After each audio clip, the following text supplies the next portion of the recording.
networking right now. I would also be hammering call on property managers, real estate agents, landlords.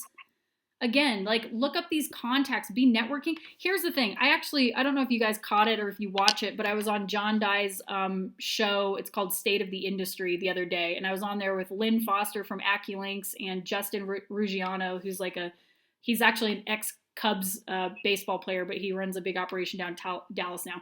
And Justin's company does a ton of commercial. And he was like, residential has definitely taken a hit. I've seen it slow down, but he goes, commercial is going full steam ahead.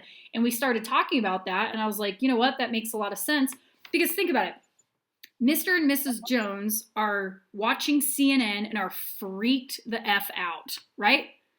So if you're trying to go and knock on doors and stuff like that, like they're not wanting anybody to come over. And I don't want to put this in your head to make this belief system that nobody's going to, but put it into perspective against commercial. So you're dealing with people personally, and shit's weird right now. Let's just call it like it is, okay? It is weird. But commercial properties, there's no emotional attachment here. It's not somebody's home. You've got a property manager that goes, yeah, on paper, I manage 10 buildings. I manage 10 Pizza Huts. Go do an inspection. Let me know what you find. They don't care. It's not the same. And then you deal with one person who puts you on multiple properties.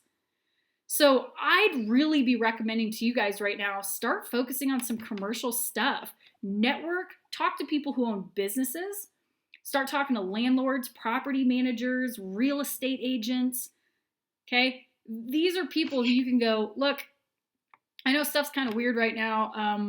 We're trying to make sure people in this hail swath don't get left behind. Like, I want to send you a picture. This is where all that hail hit last year. And we've done 200 roofs since then that insurance company completely paid for, right? These businesses that I know you own or that you manage are right in that swath. Like, have you had anybody take a look yet? Would you like me to do a free inspection? Like, we're trying to stay as busy as humanly possible. I'm sure you guys are trying to figure out a way to adapt your businesses too. Why don't I come out and take a look? Do you mind if I take a look at these properties? You'll be surprised how much easier it is because there's no emotional attachment to it. Does that make sense? Yeah. Is that Cole Neighborhoods? Does that have, is that like a Prospect Now where it's got the commercial information on it as well? I think it does. Okay. They have all kinds of like data. So you can get contact info, you know who the owner is, like the property value, all of that stuff should be in there. Okay.